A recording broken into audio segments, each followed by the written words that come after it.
Welcome, everybody, to 52 Living Ideas. I'm delighted to have my friend Phil go through Plato. I think this is the first time we are going through Plato, and it's not right that we have not looked at Plato, and we are about to fix that. So take it away, Phil. Okay. Well, I'm not going to go through all of Sorry. Plato, definitely No, not no, no, tonight. no. Let me make one more. Yeah. We are looking at Timaeus. We are looking at Timaeus, not all of Plato. Okay, that's Right. number one. No Number false two, advertising in this group. that's right. Number two, the way we are going to do it is that um, Phil is going to uh, present the dialogue, but he's going to do it in sections. So he will talk about a section, and then we will have questions. So please keep track of the notes, thoughts that you have. There will be many, many places where you can come and talk about, you can ask questions, and we can go from there. All right, take it away, Phil. Yeah, so let me give you just a quick intro to Plato. Not Plato so much, but just my interest in it. So my first intro to Plato was in college when I read Plato's Republic, which is an amazing, amazing work and a foundational work for much of political science in the Western culture. And what's interesting is Timaeus actually is tightly connected with the Republic because the setup of Timaeus is as follows. So Socrates and his friends have just had this long discussion on the perfect state, the perfect government. And this is the subject of the Republic. If you've read it, you know what this is. So Plato, or rather Socrates, describes this ideal version in his mind, ideal version of the state with different classes of people and so on. But then he says, talking about this in abstract, it's like a statue that's not living. And obviously what we want to do is breathe life into the statue. So what he would like to do is look for a historical precedent or a sample of this type of something that approaches this idyllic state that he just described. And so Timaeus starts out as a continuation of the Republic in a lot of ways. And the Republic is, like I mentioned to you, it was my kind of first intro to Plato. And the whole idea of the Socratic method of back and forth and trying to sort of evaluate ideas by discussing the pros and cons, the strengths and weaknesses, and kind of taking this method of the opposites of trying to define something and then go from first principles to the next point. So in Timaeus, though, it's a little bit different because it's more narrative-like. It's just a story or a grand narrative by one of two people that are going to follow Socrates' treatise, which the two of them are Timaeus and Critias. And the two of them are both eminent in their fields. And most likely they were included in the Platonic dialogues because they presented kind of the creme de la creme of the current philosophical understanding that agreed with Socrates' own thinking. And so even though Socrates is not the speaker here, it's Timaeus, most likely the ideas that Timaeus puts forth were ideas that Socrates himself and Plato later probably agreed with to a large degree. So that's why it's part of the Socratic dialogues.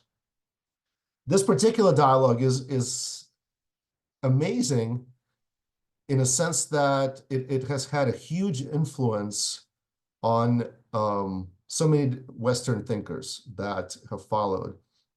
Dante probably did not have access to Timaeus in full, definitely not in Greek version of Timaeus, but he probably had some fragments of it.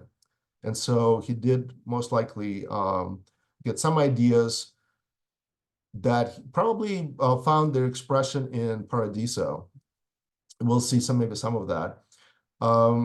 Definitely Marsilio Ficino, who translated most of Plato's works into the vernacular, into Latin from Greek, and into probably Italian as well. So those translations were the kind of the first intro of Plato's works to Europe. And from that point on, uh, it really, everybody noticed immediately that this work is almost exactly a parallel of the Genesis story, creation story. But it's coming not from the Hebrew tradition, but it's coming from this completely different tradition, the Greek tradition. And the fact that the two are somewhat aligned, and we can talk about how well they're aligned or if they're aligned at all, was, of course, what animated excitement and a desire and ambition to study Timaeus. Now, before that, before Timaeus got into the later like Renaissance Western Europe, it had a huge influence on other philosophers in the Hellenic period. So particularly, we can talk about the Gnostics. A lot of the Gnostic teaching, Gnosticism, is probably takes its root from Timaeus, or at least the ideas that it borrows from Timaeus are common with some other older source. So a lot of ideas in Timaeus are in fact again, if you've read anything from Gnosticism, from the text of Gnosticism, it will probably be apparent right away. So and then of course Plotinus and some of the Neoplatonic philosophers and Augustine most likely were also quite influenced by Timaeus, because again the parallels with the Genesis story are just too compelling and too compelling to ignore. So that's the setup. And so what I propose is that we, simply just go through the text. I'm not sure if we're going to get through the whole text. It's pretty long. I'd rather not hurry. I'd rather do this slowly and see how it goes. What I'd like to do is just speak for a little bit, describe what's happening, stop, and ask if there are any thoughts, questions, maybe something you want to share, maybe something I missed, and then we can keep going, and we'll see how. Perfect. That sounds great. So please don't hurry. Just take your Okay. time, because these are kind of foundational works Right. of Western civilization, and so much has come from it. So and we have not really explored them in at all at 52 Living Ideas. So please take your time. Even if it takes 3 meetups, that's fine. Whatever it takes. Okay. Just Sounds good to me. yeah, go ahead. Sounds good to me. All right. So the dialogue starts out with this intro, and the first we have a kind of a preface to Timaeus, and the preface is by Critias, who says, here's what we really need to talk about. We need to talk about the story that I think, Socrates just asked us to find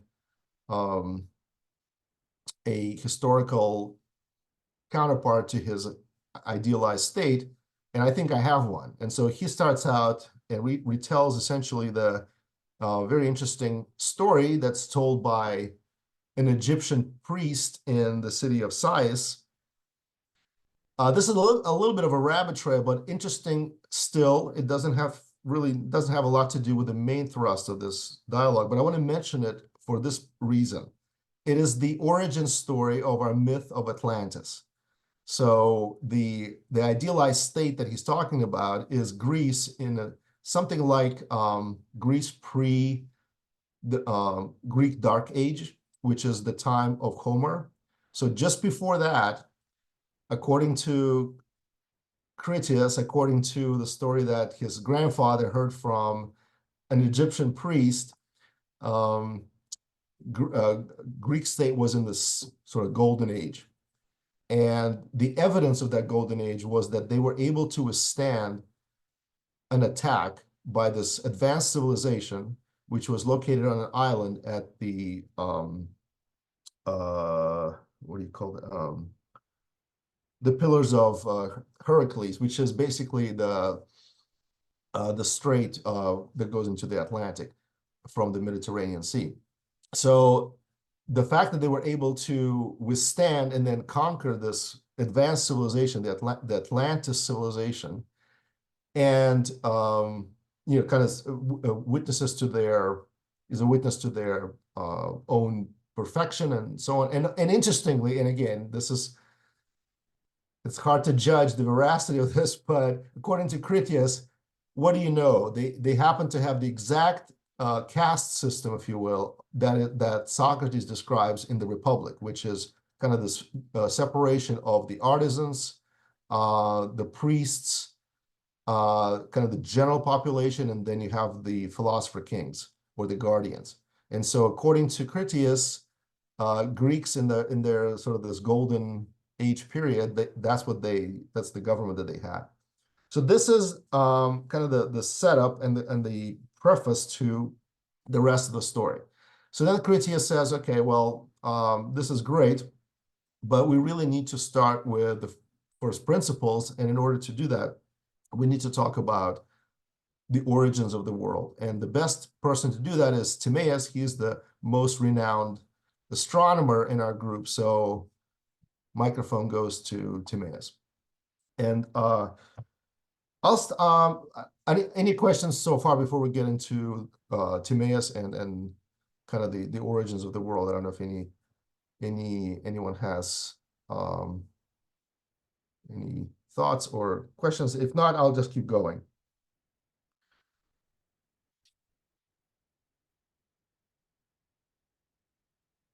All right, so Timaeus starts with this very interesting thought, a very philosophical thought, and the thought is as follows. He says that in order to discuss these complicated things, we need to start with something simple, something that allows us to kind of anchor ourselves. And the way he proposes to do that is to sort everything in the world into two classes. One is a class of things that are ever becoming, and another is a state of things that forever are, eternal. And he says, once we understand that there's a class of things that is eternal, and then there's a class of things that are ever changing, becoming, we'll understand that these two things are apprehended in a very different way.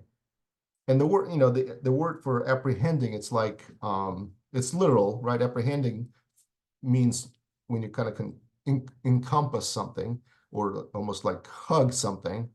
And he says our minds, or not our minds, we can apprehend these two classes of things by different means. So the things that are eternal, we can apprehend them only with a rational mind. And things that are ever becoming, we can only apprehend them with our senses. And right here, of course, we're introducing this dichotomy of rational intellect or logos and kind of this irrational part of our being, which he calls senses. The word is aesthesis, so kind of aesthetics, right? Things that we sense, perceive. The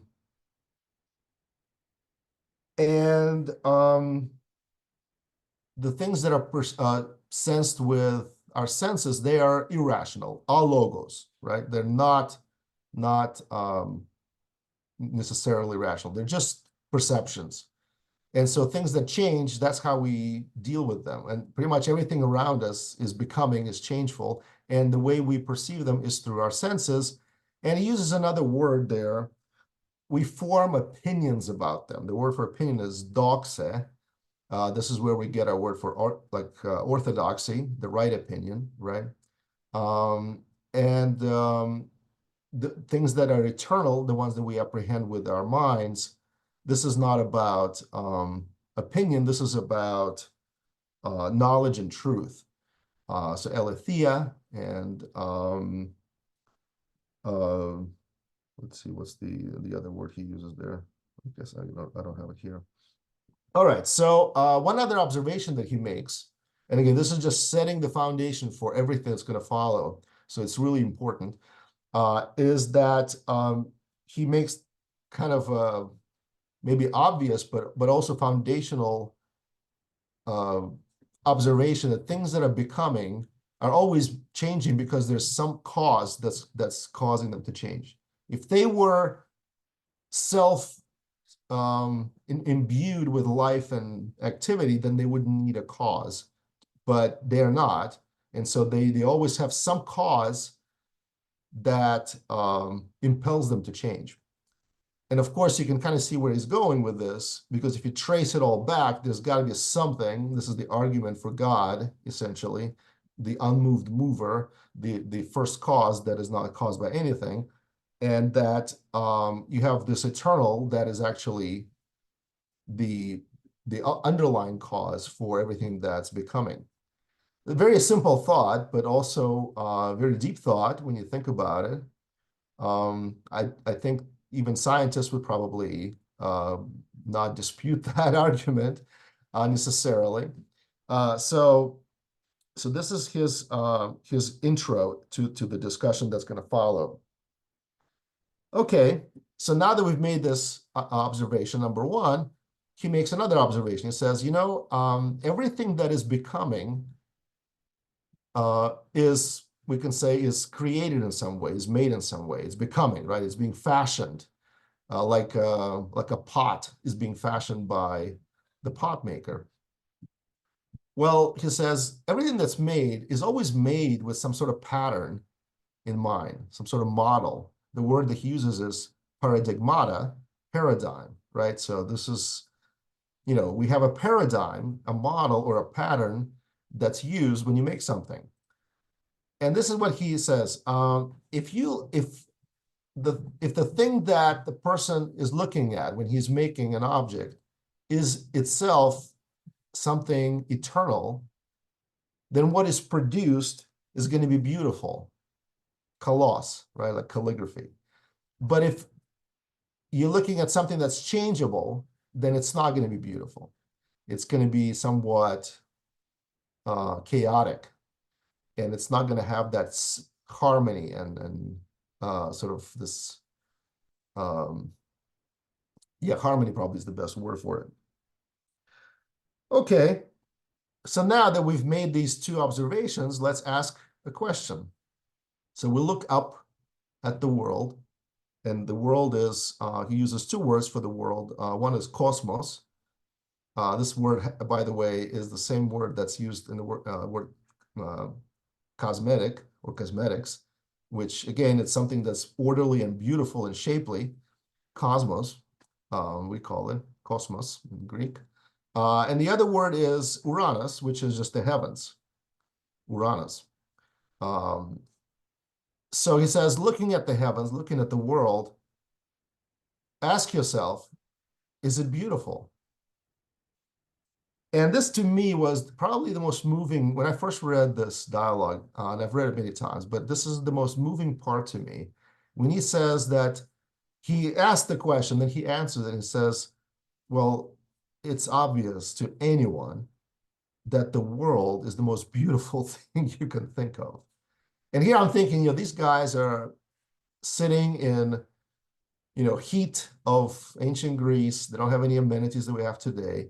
And yet they have this unbelievable outlook on the world. You know, a lot of times today, we've kind of, we're so enraptured with all the nonsense, we forget that the world that we live in is the most beautiful thing that can be imagined. And he says that. And so since it is the most beautiful thing you can imagine, it's obvious, he says, that it was modeled after something eternal, right? Based on our previous observations, the previous premises, if you will. You know, it starts out with these two premises that if you are modeling and shaping something and looking at something eternal, the outcome is going to have to be, it's going to have to be beautiful. It's going to have to be shapely and harmonious.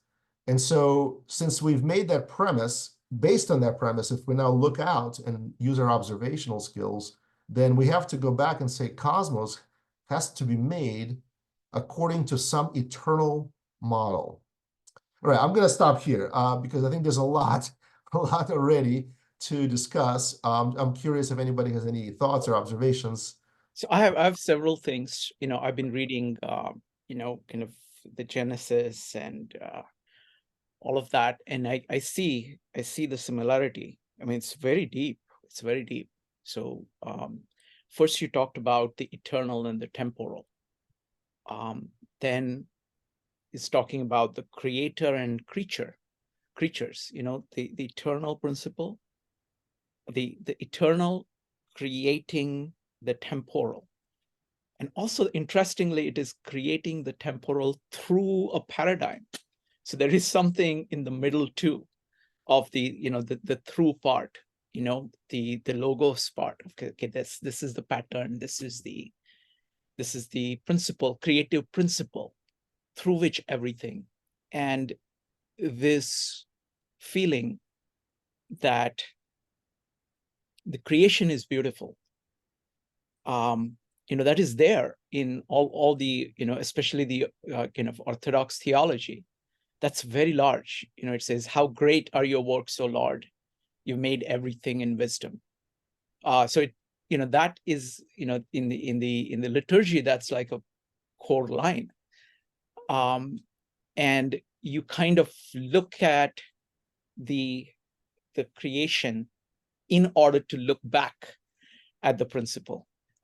And then you also, when you're creating, you're keeping your eye on the eternal in order to create in the image of that.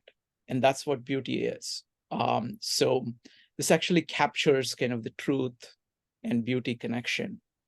So it's very, very, I mean, I'm actually quite stunned to see this integration, because we are not talking here of two separate worlds.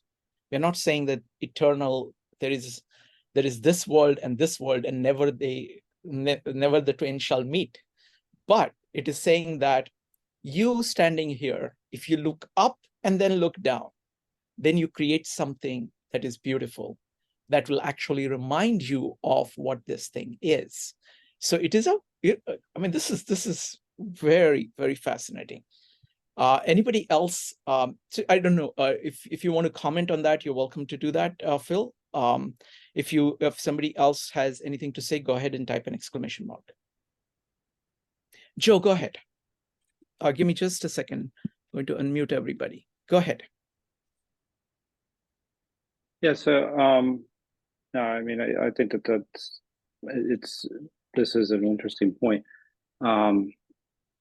So I guess the best one way of thinking about this, though, is try and think of what the distinctions are between Aristotle and then Plato, right? That would be probably a better way of kind of thinking about it, because then we have a way of comparing and contrasting the differing ideas, right? So one has the idea of the forms, this ideal, and then the other one has the physical world, and the distinction between those two is very important, because this is where they differ on the ideas of the soul. And whereas Aristotle sees soul and matter as one, where Plato sees these as separate. And understanding that distinction is important because of future interpretations of the liturgy as well. Integrate the idea of how the matter and soul are one, and at least in specifically Catholic theology, I'm thinking in particular terms, where body and blood of Christ are one. So that how this actually influenced the metaphysics of Christianity for the next, up until today, to be quite honest. And the distinction between the Platonic view of the world and the Aristotelian view of the world, and also how that harmony and beauty, as we've talked about it here, also relates to mathematics, is also a very important part, how that emerges as far as his understanding of solids as well. So I think that you both have done a good job of laying that out, as far as putting those both on the table. I don't know if you maybe want to expand on the idea of forms and that idea, and versus in the physical realm, just as a way of actually making these sharp contrasts between these two, because I think that that's will go a long way as far as seeing where these two schools of thought differed and the subsequent impact that they had on various philosophers and philosophies in their metaphysics anyway. So my suggestion, Phil, is to let us focus just on understanding what Plato is saying in Timaeus, because most of us don't understand it. And once we have done that, after we've finished with the dialogue, then let us talk about these issues, because otherwise we're not going to be able to understand Timaeus. Let us focus on Timaeus. It definitely is worth. Yeah, fair enough. Yeah, and that's a fair enough point. So maybe just expand on the idea of forms. He's not talked about form. Okay, that's fine. Okay. Well, you referred to them, or sure. The realm of the form. Right. I mean, we're getting to it. And the word is used. So the Greek word for forms is idea. Right, and that's what you used. Yeah. The word that we use so far is a model or a pattern, which is paradigmata, a different word, but the idea is the same. And so the idea that was already mentioned is that after we make the observation that there are things that are eternal and things that are becoming, right, it's obvious that something that's the cause of becoming things is causing them according to some kind of pattern, which could be either based on something else that's becoming or eternal. And the outcome should give us some understanding which one is the pattern for a particular thing. So we're kind of getting to the idea of forms, and in a roundabout the physical way. Sensation. Yeah, in the physical sensation aspect of things, could you expand on that? Because you did mention that, right? Sensation? Yeah, the physical sensation. Right. So the idea is that we have two classes of things in the world, and both classes can be apprehended with different by different means. So the eternal things can be apprehended with our minds, our logos. The things that are becoming can be apprehended with our senses, aesthesis. So the aesthetic, the word, for aesthetic, so it's things that we perceive, things that we sense. In other words, each thing is what we have in our Constitution. Of course, we'll talk more about where that's coming from. Each thing in our Constitution, the way we're built, corresponds to the different abilities that we have towards the world around us, which is composed, according to Timaeus, of these two types of classes of things, eternal and becoming. Thank you. Thank you. Next up is going to be David, followed by Jyoti. David. Yeah, thanks. First, Joe, you're jumping ahead. You read ahead. I wouldn't go that far. Physical sensations, and then there's that delineation somewhere. But I appreciate that, David. No, but actually, I wanted to ask if you had a comment, I mean, related to what Shrikant was mentioning, of that this parallels so much of Genesis. And I'm just curious about the way, I mean, specifically thinking about that here you have Plato speaking, and, in this dialogue and asking Timaeus to speak, versus God saying, okay, I've created creatures, I've done this thing, and God saying it's good. It's interesting. I mean, if there's just any deeper meaning, or, I mean, obviously this is set, it's a dialogue and it's Plato, so it has to be them, but you have these humans saying, or these philosophers, or maybe these idealized philosophers saying, okay, here we talk about the differentiation between these objects, the differentiation between, idealized creatures, and about, okay, we're in the world, and the world, this is, the best it can be, and you have humans making this observation, versus in Genesis, you have God making this observation. And so who's the audience, who's the speaker? If there's anything that's been, a background on that, or context for that. Right. Well, yeah, so the Genesis, I think there's still debates on how the book of Genesis was put together, together with the rest of the Pentateuch. You have the documentary hypothesis, which states that you had even different writers of, first 2 chapters, and then the rest of the book, was written. Personally, I feel like it's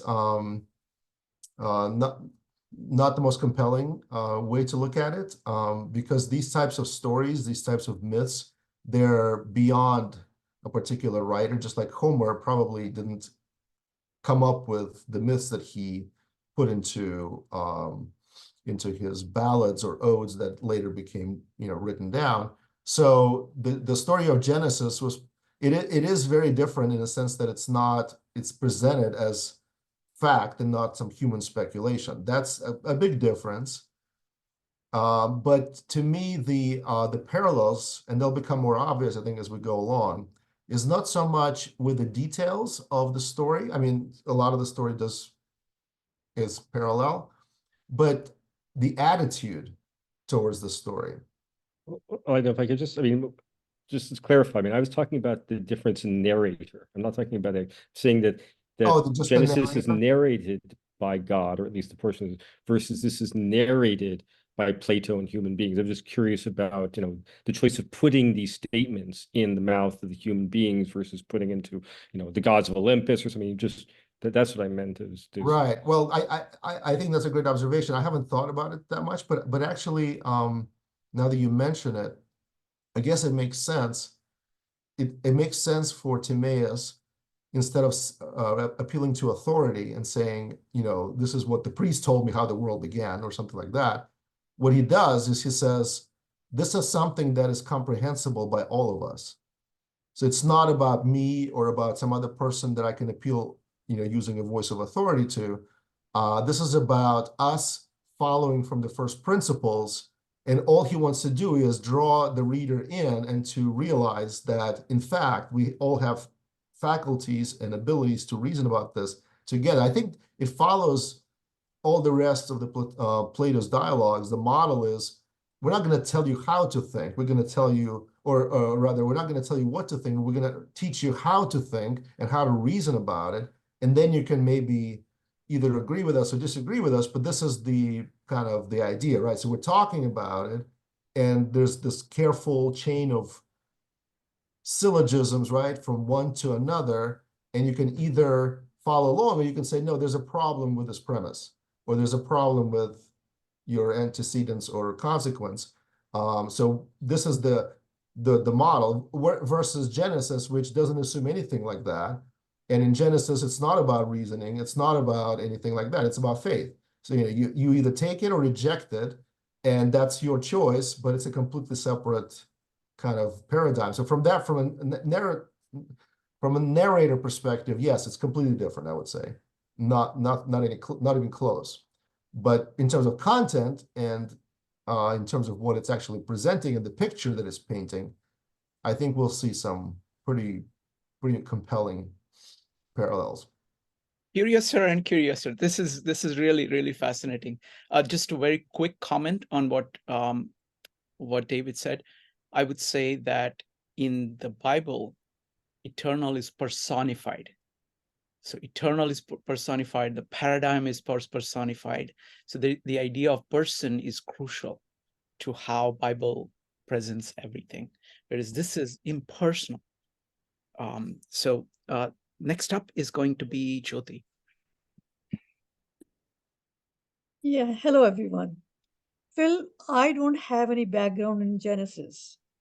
And is it going to be all right for me to sit through this and learn about what we were supposed to learn from Plato, Timaeus? Absolutely. Yes. You don't need Okay. any My background. second question, excuse me. You don't need any background in Genesis. It's if you do know it, you will see parallels. But if you don't know it, you will get a picture of the creation story from a Greek kind of perspective. Okay, because everyone else seems to be jumping the gun, and I said, oh, I have no idea. Yeah, and again, we're just getting started. We're just getting started here. We're just getting warmed up. I know Joe and Srikant are all eager to forge ahead. but we're gonna go very slowly, so don't feel yeah, you're not missing anything. And if you Okay. feel like you are, So then my quick question is, you talked about cosmos and you talked about becoming and you talked about eternal. So you're saying the senses for on becoming and rational mind for the other one.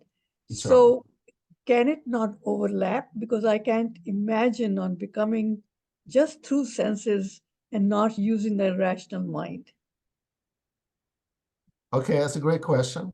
I think you'll get answered as we go further. Okay, great. Because again, we're just getting started. I know like there's going to be a lot. So yeah, this is just like 2 steps we've taken so far. It's going to be a long road, but hopefully some of these will get answered. Yeah, thank you, And Jyoti. I just want to say just quickly, Jyoti, what Phil is presenting of Plato is far more easier to understand than Genesis for somebody who's not familiar with it, because he's just kind of he's explaining Plato is explaining each of the context, each of the concepts explicitly. Thank you. Go on, Phil. Okay, so moving on. So we made these observations about the cosmos. One of which is, maybe to Jyoti's point, is the following. Cosmos is, how do we perceive it? Well, we perceive it primarily with our senses, aesthesis, right? So and because we perceive it with our senses, it's not something eternal. That's obvious, right? So because if it was eternal, we could only perceive it with our rational mind. But because it's not eternal, based on our premises again, it means that it is becoming, and it is caused by another. So it's not self-existent. So what we see is not eternal. It was caused by something else. Because if it was eternal, again, we would not be able to perceive it with our senses. But it is constantly changing. It's constantly becoming. Therefore, it's not eternal, and therefore it was created by another. And this another is the maker. And the word for the maker or creator in Greek is demiurgos, demiurge. Again, this is a little shout out to the Gnostics, right? The Gnostics understand that you have this creator that's ultimately behind the world that we see. So demiurgos. And the cosmos that we see, what we see, Timaeus calls its body, the soma, right? We have a body, the cosmos has a body. So right away, he doesn't say, well, just have rocks and this and gases and whatever. It's a living thing, a body, like us. So it has a body, it's beautiful. We've learned a lot already about the cosmos by thinking about it. So, and it's been caused, because it's so beautiful, it has been caused by the best of all possible causes, almost like Voltaire's Candide, right? The best of causes. Aristos ton aition, the best. Aristos is like aristocracy, right? So the best of the causes. And because it's so beautiful, and because it was created by looking at this eternal paradigm, we can use our logical mind to understand it. And this is, I guess, maybe answers your question, Jyoti, whether or not you can use both. Yes, you can, but in regards to different things. So the changeable part of the cosmos, you can understand with your senses, according to Timaeus. But the eternal part, the model that is behind the cosmos, you can understand with your rational mind, phronesis, or your reason, logos. So that's I guess the answer to that question. And of course, since we already talked about this, we might as well say it. When you're making something based on something else, whatever it is you're making is going to be an image of that something else. The Greek word for image is eikona. icon, right? Like the Russian Orthodox icons, right? They're an image of God. Cosmos is an image of whatever it is it was modeled after. It's icona, the image of something else.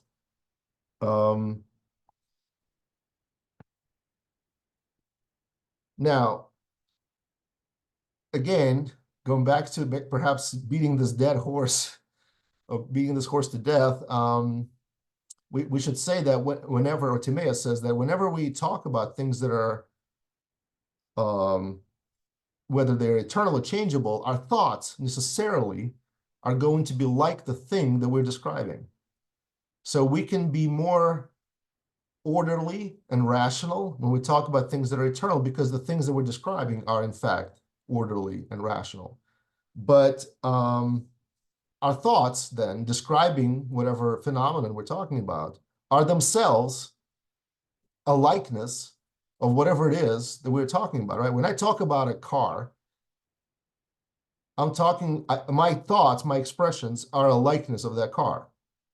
A car itself might be a likeness of something else. So it's a likeness, what my thoughts are then a likeness of a likeness, right? It's almost like Dante, if you remember, or maybe you don't remember, but when Dante talks about art, he says it's God's grandchild. Why is that? Because humans themselves are an expression of God's creativity. And then when we create something, we are creating a likeness of a likeness. You know, we ourselves are a likeness of him. And art, which is produced by us, is a likeness of him. So it's God's grandchild. Art is God's grandchild. Similarly, Timaeus makes very similar argument here, and perhaps Dante takes this argument from him.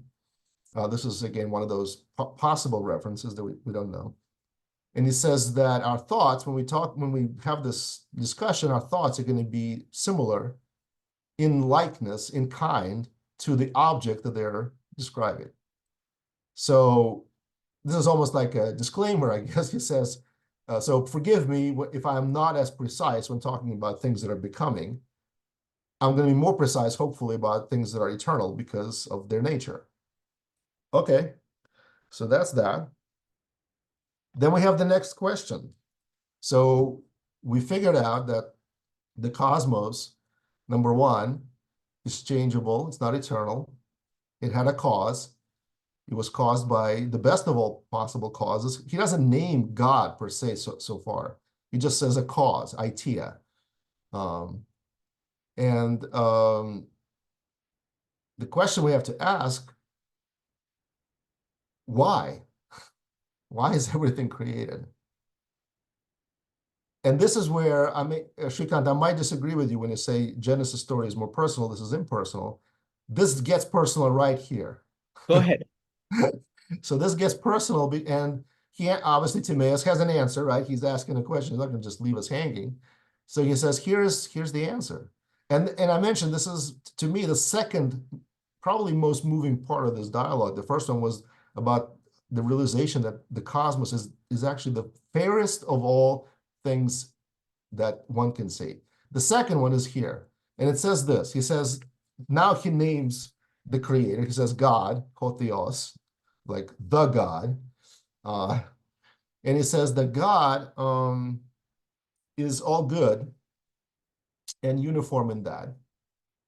So he is homogeneous, doesn't have any bad parts in him, because then it wouldn't be the nature of the eternal, right? Eternal cannot have parts.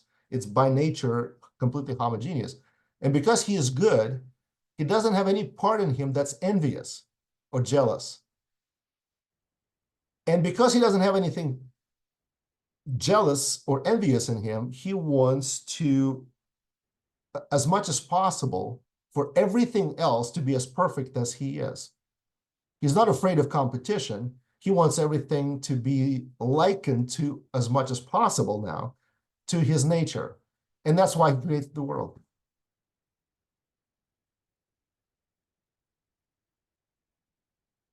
So I want to stop here because I think that's a thought worth thinking about. Wow. Wow. Okay. All right, folks. So comments. Go ahead. Comments, questions. So I will say that, I mean, this is very, very inspiring, you know, and it's basically it's just analogous. So far, whatever I've heard is analogous. It is the God is eternal. He is the first cause. Everything is created through him. He is good. Everything is God's children. He wants the children to return to him, be like him, to create in his image. They are created in his image, and wow, I had no clue. Great. Next up is Joe. Yeah, I mean, I'll tell you, Phil, you're actually explaining these concepts that are pretty challenging to, in a very, very clear way. So what does this what does this say about self-understanding or How do you self-reference? mean? So the idea, the image, the mapping, we're creating an image on an image, and our ability to understand ourselves. What does this say?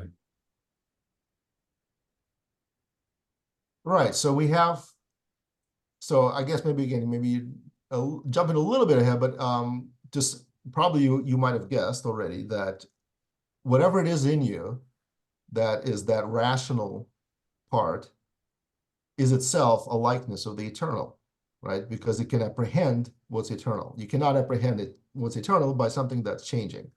Right. So a big part of, I think, Greek ethos is this idea that rational is supreme over perceptual. And again, I don't necessarily agree with that idea, but I'm just saying was a big part of their outlook, at least the Platonic outlook on life, which is to say, and we'll get there, I guess, again, just jumping ahead, but we'll get there to the point where he says that if you are mastered by your emotions, you will not be just. But if you master your emotions, you will be just.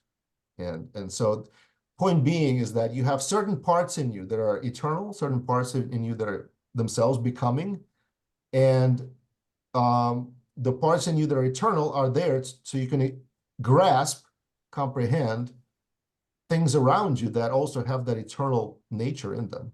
So cosmos has something about it that's something like what it was made after, paradigm that it was made after. And so because we also have that, we can sort of trace it up and figure out what's happening. It's almost like the Plato's idea in Symposium of looking at lesser loves and figuring out that, in fact, all of these lesser loves point to this beatific vision of a perfect love.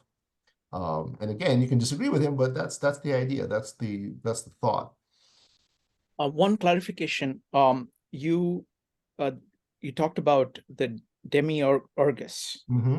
So, so a couple of questions about that. Is that the same as God or something else? That's number one. What is the roots of the word demiurgus?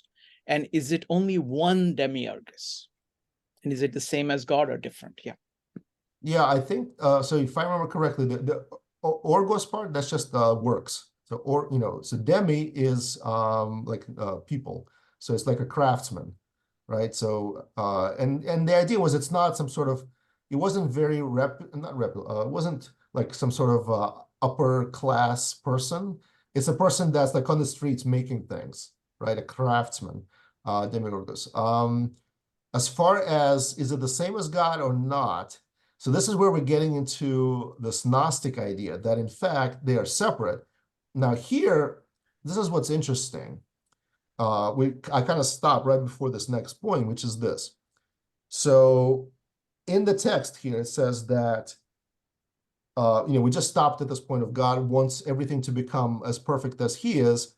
And then it says that God decided to sort of proceed with this when he took over things that are visible.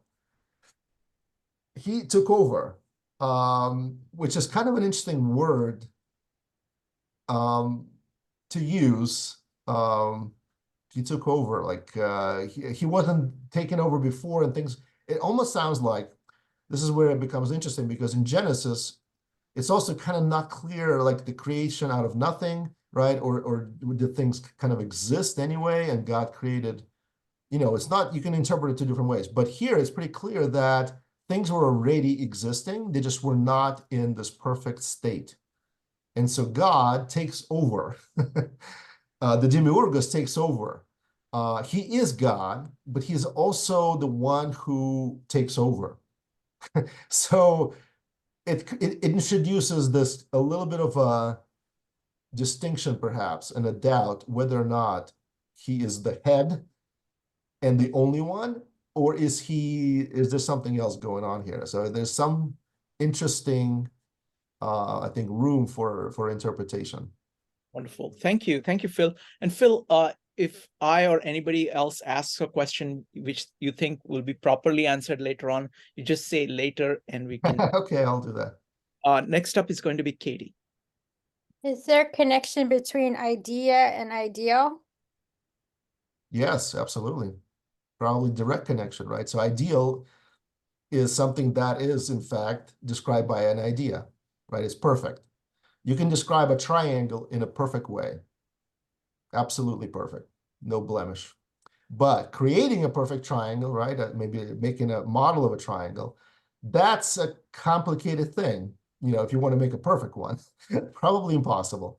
So ideal is this typically reserved for the world of ideas, where they're not material, where they're eternal. And non-ideal is things that are changing, becoming.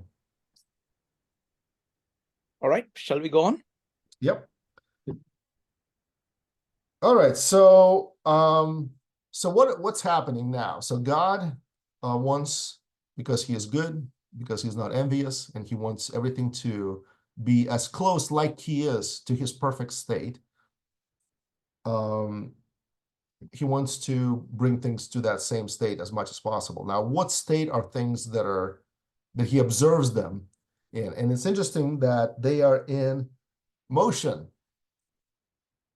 God is, by implication, at rest, almost like the three laws of Newton. A thing at rest will continue at rest or will move uniformly at uniform speed.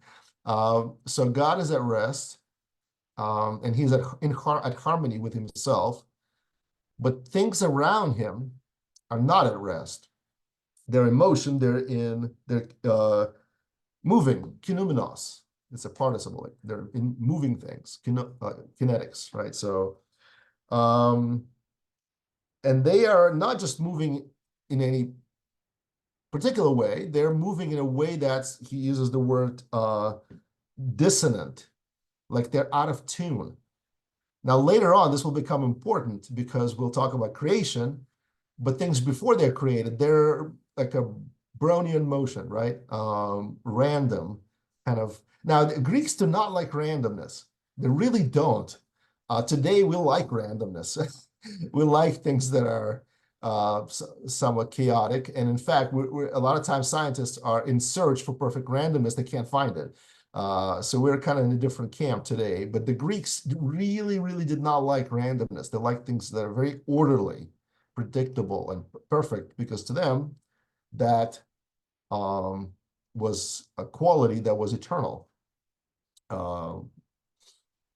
Like numbers, integers, not, irrational numbers that are all kinds of gnarly, nasty, non-periodic, decimal points and so on. Okay, so things are moving around and they're in this dissonant motion. They're out of tune. And so what needs to be done is we need to take them from the state of irrational motion that's illogical, doesn't have any particular pattern to it, and bring it into some sort of semblance of logic and reason. And so Timaeus makes this very interesting next step.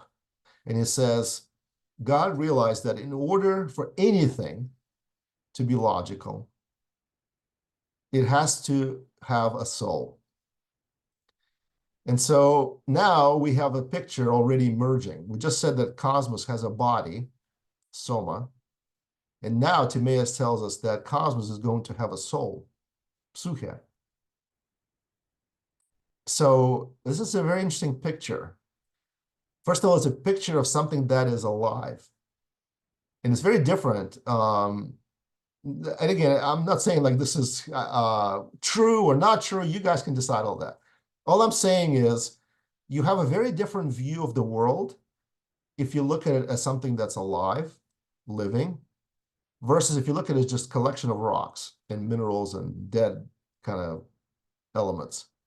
And depending on how you look at the world, if you see it as something beautiful, as something orderly, as something alive, you're going to have probably a different outlook on life than if you look at it as something that's just like collection of gases and whatever.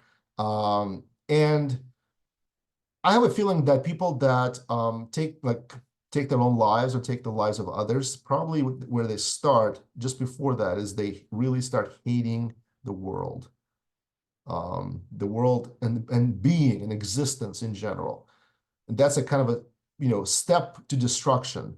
First, you kind of want the world to be destroyed in your mind, and then you carry it out and destroy other people in the physical real realm.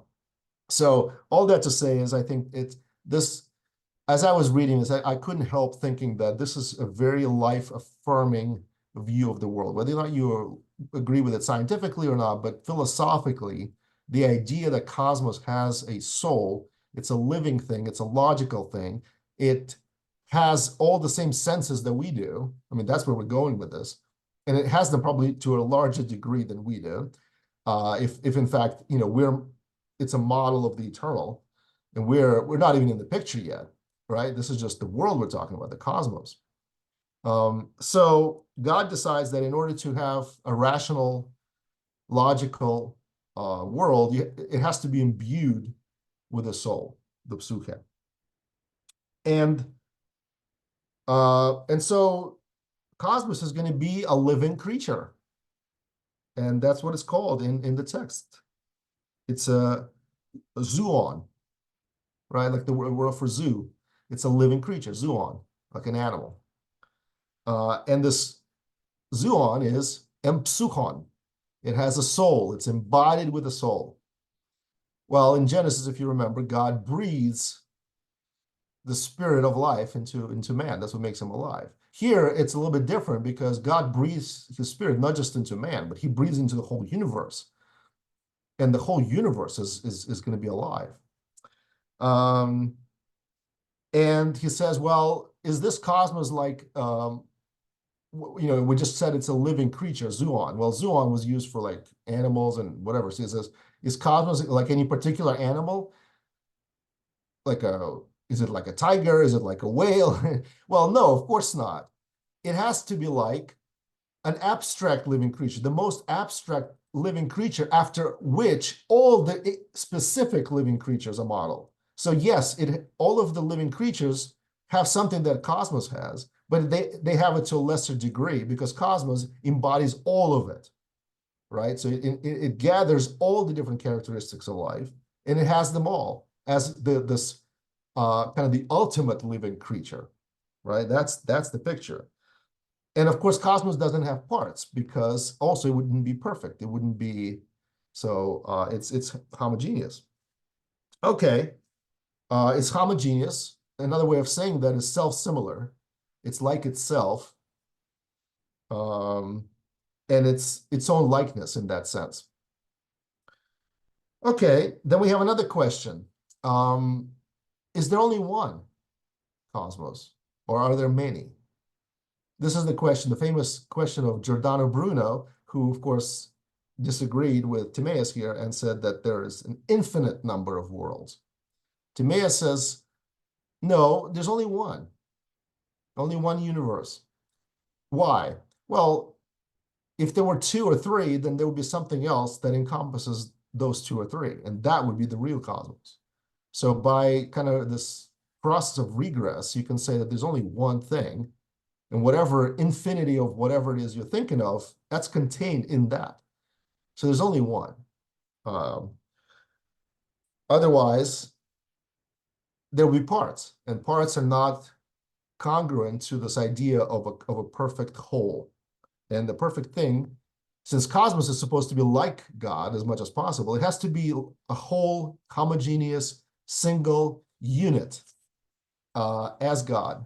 And it is, according to Timaeus. Okay, I'll stop here. Any maybe, I don't want to bore people and maybe. Amazing. This is amazing. So I want to continue the parallels that you're drawing between Genesis, and I want to expand that to the Bible as a whole. I think that comparison is, I think, more, it captures everything. So for example, you have God creating the world through logos, and then there is the fall of the world. There is the fall. And then there is the restoration. There is, God coming down in order to restore the world. It is kind of, God so loved the world. And it's trying, he's trying to restore the world back. But there is, so there is this entire movement from the eternal to the temporal. And then there is a movement from temporal back to the eternal. And it's so this is just incredibly beautiful. So would love to hear questions from everybody, but thank you so much for bringing us Timaeus. Next up is going to be Joe, followed by David.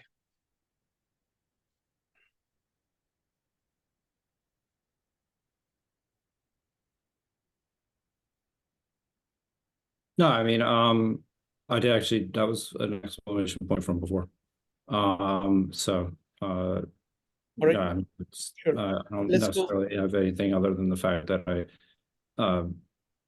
this is interesting to see, to walk through this type of dialogue, to see how we get to the idea of a living universe, because this is obviously what Stoics adopt later on. So that's a very important point. And this is also even getting back to Philo, how we understand what a living universe actually is. So, and our ability to rationally comprehend these things. So I'm sorry, that was from before. It was... No problem. My mistake. Next up is David.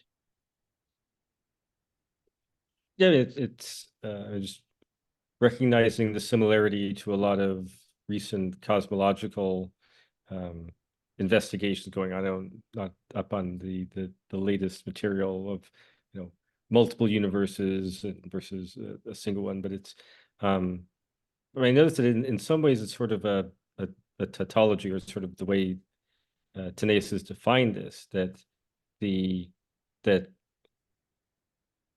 in the sense that we're sort of applying the term cosmos or universe to what we consider it, and what he's just saying is, well, whatever is the largest, most ideal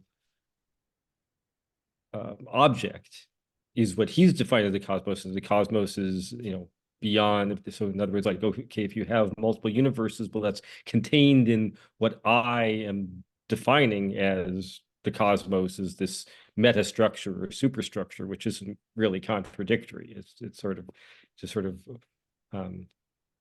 it's not a trick, but he's sort of, you could sort of define your way out of what the problem for yourself is. Like, well, what you're calling the cosmos isn't what I'm calling the cosmos. Okay, so we agree to disagree. So, okay. Thank you. One kind of difference that I see between the biblical view is the place of man. So biblical view, man is placed right in the center. So what happens is that, there is the creation. Everything other than man doesn't have, they're just created in the image of God, and they just are what they are. Well, they're the two generous stories, remember? No, give me a second. Let me finish. Sorry. You can comment. Give me a second. So there is the creation. Everything else apart from man is just what they are. Man alone is created in the image of God. He has the ability of choosing to focus on the eternal or the temporal. when he focuses on the eternal and lives with the eternal, then he's in the Garden of Eden. When he chooses to focus on the temporal, that is the fruit, he falls. When that happens, then you have God, God sending, his son down in order to restore, kind of go back, go into the Netherlands and bring in Netherworld and bringing in, I'm sorry, Netherland didn't mean that, and bringing everybody back. Also, I see there kind of release of the Holy Spirit, which is of kind of breathing spirit into human beings as such, creating the desire for the eternal in them. So, but through all of this, there is a special place attached to human beings in that story of Genesis. And is that different in this narrative? Well, we haven't gotten to. Okay. I'm also jumping the gun. Yeah, Sorry we'll about that. get there. Sorry We'll get about that. Okay, but that's the difference that I see. Next Right. up is going to be Joe, followed by Mike. Joe.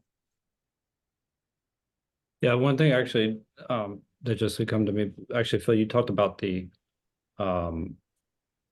appreciation that the idea that of the interconnections that can be made based off of this theory, correct? So like something about that.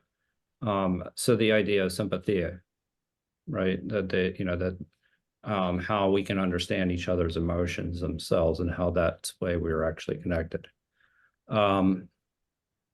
But how would you explain that concept of sympathia in general? Because it is related to emotions, right? Right. Well, I would just And essentially just how does that reconcile? How does that except to say like can explore alike, right? So we can sympathize because of likeness, right? Like we can comprehend eternal with what is internal in us and so on. So it's kind of a natural thought progression out of that, I think, as well. Thank you. Next up, Mike. Go ahead, Joe. I was just going to ask it just basically then, how does that then fit into the idea of emotions? The idea that we were talking about a little bit earlier with when you were mentioning emotions and the irrational.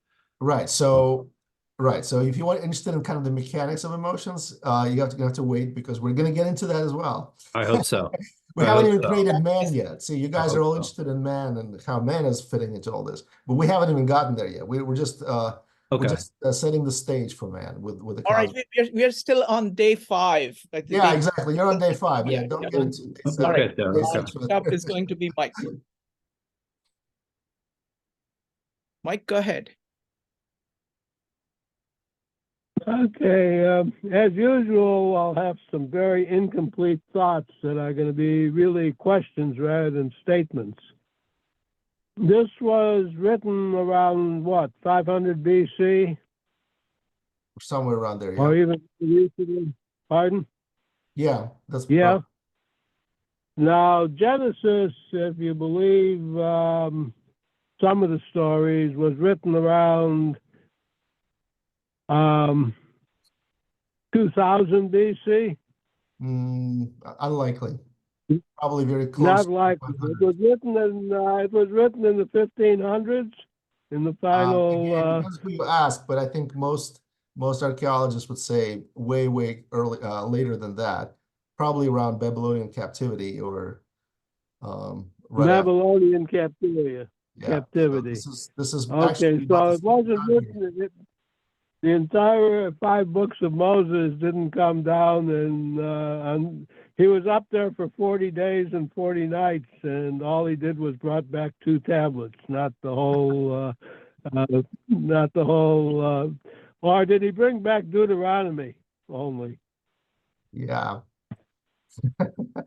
Okay. Okay. Go ahead. All right. I'm going somewhere with this.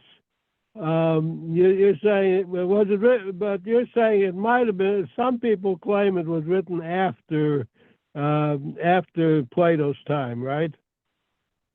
It could have been, yes, or collected or It could finally have been. acted. Most likely the story is But circulated way before then. And there's probably it was written, but it wasn't written with the block letters, with the calligraphy and all of the Hebrew notations that we're talking about. It was written in Paleo Hebrew, right, like the Dead Sea Scrolls were, right? right. Okay. Now, they talk about the mythical Jesus, but they also talk about the mythical Moses. And Moses, at that point in time, was a pharaoh, a prince in Egypt, who decided he needed some troops, so he mobilized the slaves, according to Mike, some let's people. not go too much into that. We'll get a All chance. right, maybe I'm after going. we're done. Okay, I'm going. There's a point here. Let's me go a It's little bit 2 further. minutes, 30 seconds, Mike. So you can wrap it up in All 30 right, 30 seconds. Then there was a group in Egypt called Hyksos that had a monotheistic religion, which they captured from Zarathustra, which also had a operetta, which had its own Genesis type story. And is there a continuity between between all of these pieces? Thank you. Hyksos is David Edelson to everyone. Hyksos is spelled with an X. Okay, thank you. XKSOS. Let Phil respond. Phil, is there a chronology? Is there a Yeah, I would say that Wait. in general the Palestinian and the Sumero-Akkadian and all, you know, the Near Eastern accounts of the origin of the world are much older than the Greek account that we're reading here, obviously. I mean, they've existed for thousands of years, but not, of course, in the form of Genesis, not the form that we find in Genesis. These stories have evolved for hundreds of years. And we see different snippets of that same story in different cultures in the Near East, right? So the Sumerian story, I forget there are several cultures in that region. They all have very similar stories. And in fact, there's, you know, some hypothesis that the God, the Yahweh of the Old Testament is essentially also a product of that same evolution of the understanding of what deity is and God is. And eventually, you know, as we get closer to the time of the Babylonian exile, these stories take a particular shape in the Hebrew tradition, and they're recorded, and we get what we get, a book of Genesis. The Greek account that we're reading here is completely separate in the sense that it had a different origin story, and the origin story might have started from Greek mythology, but then it's a line of these philosopher musings that go back to Thales and some of the earlier pre-Socratic philosophers who theorized about what's the universe like. And it's not about kind of, again, authority and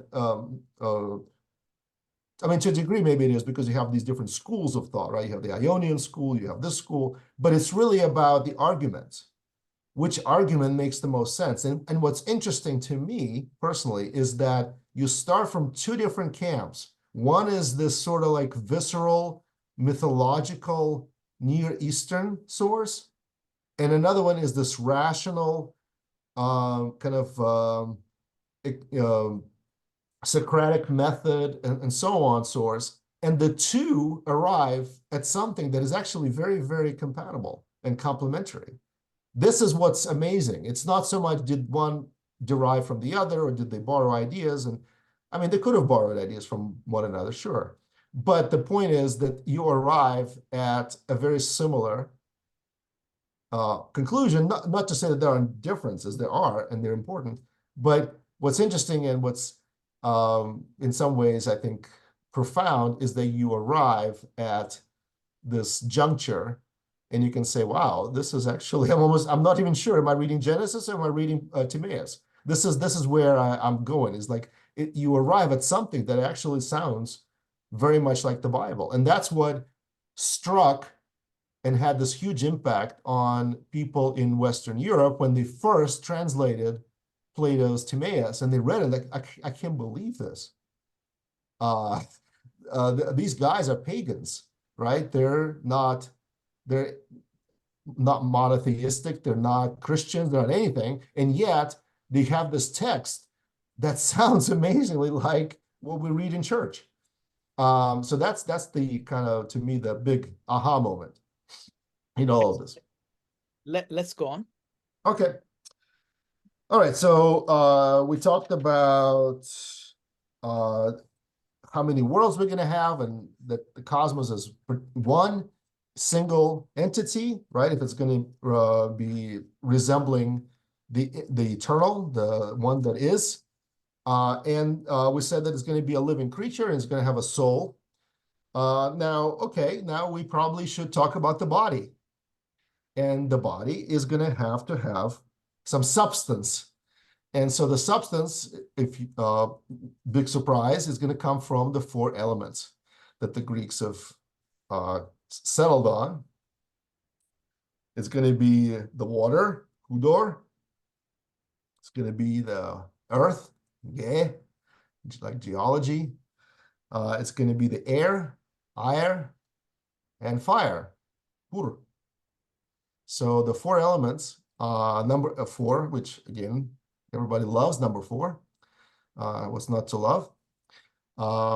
That's going to be our magic secret sauce for how the cosmos is put together. But we're not just going to throw it all in some random proportion and hope that we can arrive at something beautiful. No, we're going to take our time with Timaeus and figure out exactly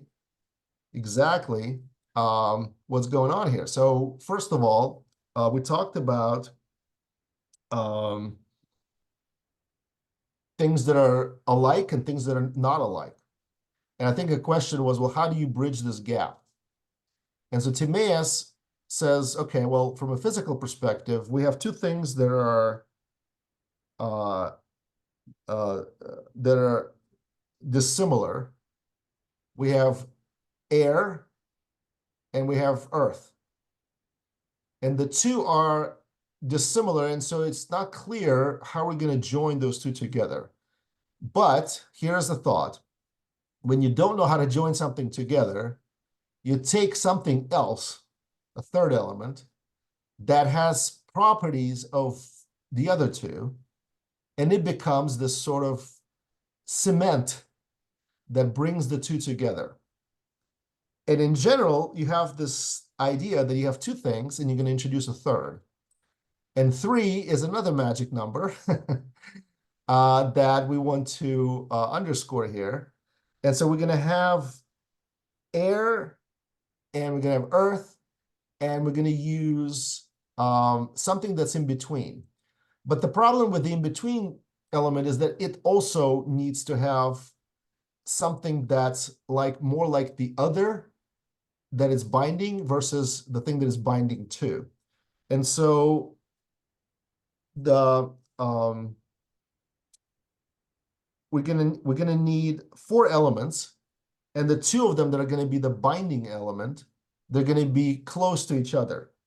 So you have and I don't know if I said earth and air. I should have said earth and fire, because fire is the most extreme of the 2. So earth is on one extreme, fire is on the other extreme, and then you have 2 things that are in the middle, water and air.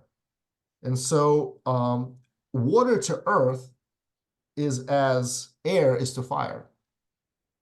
You remember those SAT questions? Something is to something, or something else is to something else. So this is one of those things. You have earth on this side and fire on this side. You have 2 extremities. And then you're going to take water and join it to the earth. Water, by the way, we know can be solidified. And we know that air and fire are kind of the same. And then in the middle, they meet, the water and air meet. And we know that also makes sense because water can boil and turn into air. And so you have now this thing that is, even though it's composed of 4 elements, but it's kind of like this very smooth transition between the 4. And this is pretty ingenious. I mean, it's not as philosophically sound as maybe some of the earlier questions, but it's interesting how it's all kind of formed together. Now, here's where it becomes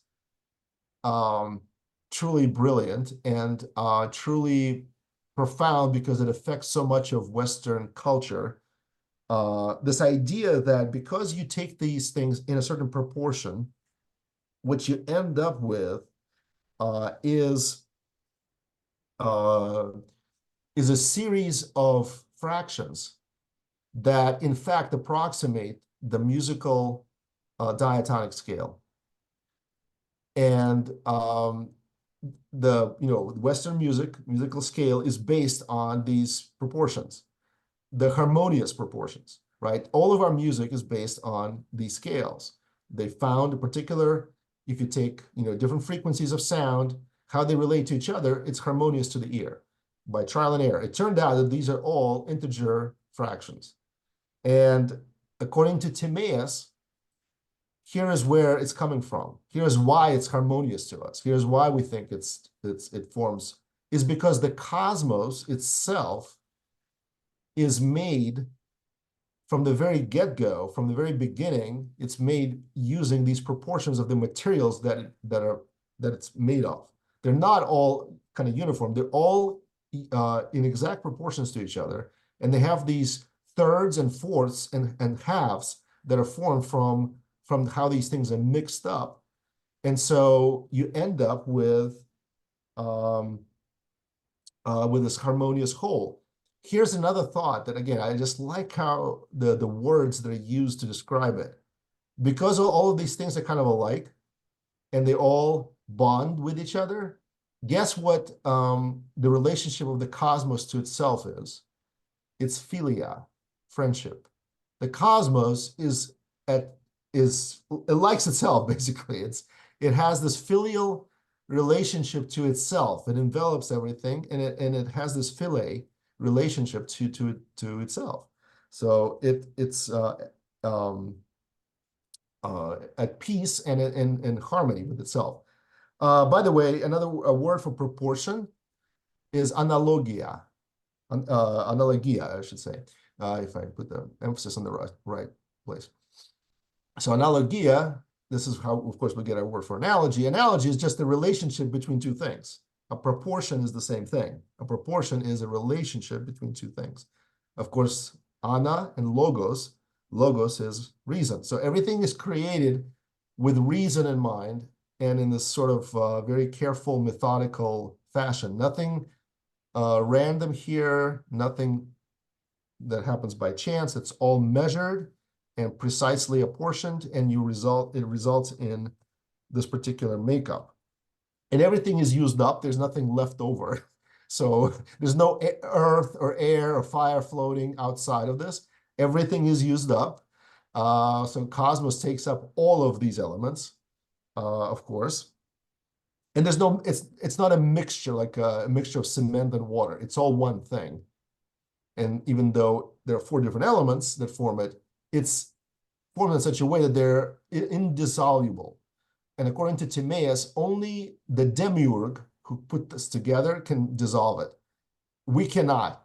Now, this is where it becomes interesting because, in fact, at our stage today, we can, in fact, bombard heavier elements and dissolve them into lighter elements and so on. But it was understood by Timaeus that the world is completely stable and completely indissoluble. And this was the picture that we get from like Dante as well, that, the picture of the heavens is, and Ptolemaic system and all the rest of it. I mean, it's all based on this notion that the world is not something dynamic. It's completely static in that sense, in the sense that it's not just going to fall apart. Like you can build a house and you didn't plan it right, so it's going to fall apart. Well, the cosmos is not going to fall apart. It's just not.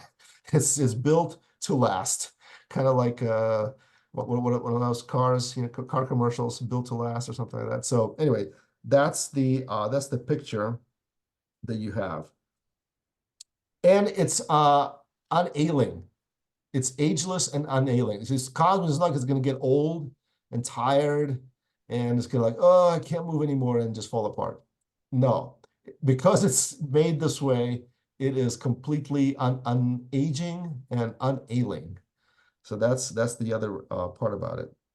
Okay, so now that we've talked about the physical makeup, well, what is going to be the shape of the cosmos? Well, it's going to be the perfect shape, which is the circle or the sphere. The sphere is seen as the perfect shape because it's equidistant, center from the extremities, and it's encompasses everything. And this is so the kuklos spheroides, the round sphere, is the shape of the cosmos. And it's going to be completely smooth. This is the interesting part. It's going to be smooth on the outside. I like that. It's not going to have anything like any little mountains or anything like that on the outside. It's not going to have eyes because there's nothing to see, right? Everything is inside. No eyes needed. It's not going to have any ears. There's nothing to hear outside. No need for feet or for legs or for anything else because everything is inside. And so it's completely smooth on the outside. So there you go. There's a picture of the world in 5 minutes by Timaeus. Okay.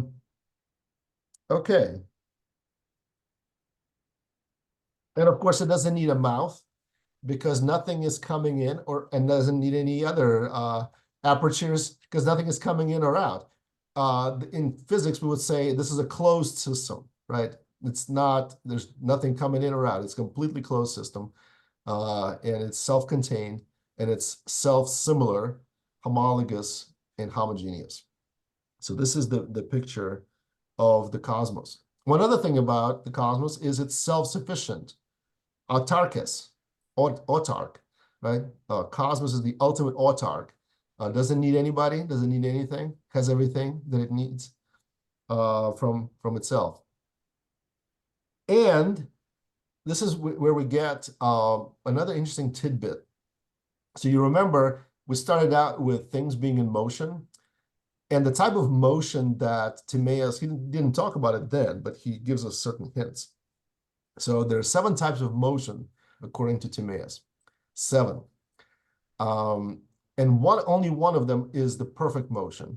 Everything else is what he calls irrational motion, kind of random motion. So the only perfect motion is the motion of revolving around itself. And since cosmos is perfect, guess which motion is going to have? Well, it's going to be revolving. So it revolves around itself. And that's it. There's no other motion it needs because there's nowhere else to go. It can only revolve, and it is revolving. So it has a motion already implied in its own being. So it's kind of static, but it's also kind of dynamic because it's moving, right? It has a motion. And the soul of the cosmos, right? Remember, it has a soul, starts out in the center and it irradiates everywhere. That's the picture. It's every part of the cosmos is imbued with this cosmic soul. I mean, this is a very new age, but it's not new age. It's old age, right? This is Timaeus. This is 2,500 years ago. But this idea that the world around us is alive, it's very compelling. All right, I'm going to stop here. Any thoughts? I know we haven't gotten to man yet, but maybe Yes. I don't know if we will tonight or not. I think you put the whole cosmos world on the table. So let people talk about that before we go on. So firstly, what I see here is how influential this work has been, throughout history, because what I see, the church fathers doing is that they know this, they know Plato, and they're using Plato in order to formulate many things. So they're putting together the Christmas, not Christmas, but Christian thinking. But they're doing that with, using these concepts. So it's really, really fascinating to me. So I can see the similarities, I can see the differences. So, I mean, one part of it is that 4-part, it's like the 4-part division. I think there is equivalent of that So there is a lot of commonality. So this is really, really fascinating. Would anybody like to comment on the cosmos or ask any questions? Go ahead, type an exclamation mark. Joe, go ahead. No, I mean, I appreciate Phil, you taking it the time to actually explain that the way you did, especially the harmonic proportions and understanding music, and actually the inability to be able to kind of extract things from the earth itself. Essentially, how do we, essentially extract metals from the earth, or, and that goes into a lot of interesting ways of thinking about just the way technically progress can be made scientifically, and both scientifically and economically. I'm just thinking out loud now. I'm thinking more of like, this is Comprehensive This Wednesday, so like idea of ephemeralization that we've talked about here quite a bit. So the idea that you're taking something from something else and doing more with less. So that to me was really actually very, very interesting. So I very much appreciated that. Also appreciated the idea of the finite universe, the way articulated that. So well done. Looking forward to getting to the idea of shapes from there. So Thank you, thank Joe. you. Thank you, All Joe. right, let's go ahead. Okay. All right, so we've constructed the cosmos. It's revolving. It has the soul imbued in it. The soul, of course, is constructed from the eternal. The soul itself is eternal. And then you have the cosmos that has the body that's not eternal, that's changing. And so you need something, like we talked about, when you have two dissimilar things, you need something that kind of binds them together. And so we need, this is where Timaeus doesn't go into detail, but he basically assumes that there is some sort of middle ground that, an interval, if you will, between the two, and the two are essentially joined with these intervals,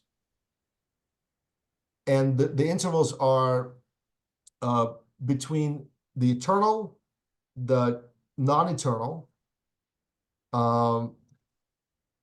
which is to say that which is the same and that which is the other. And you have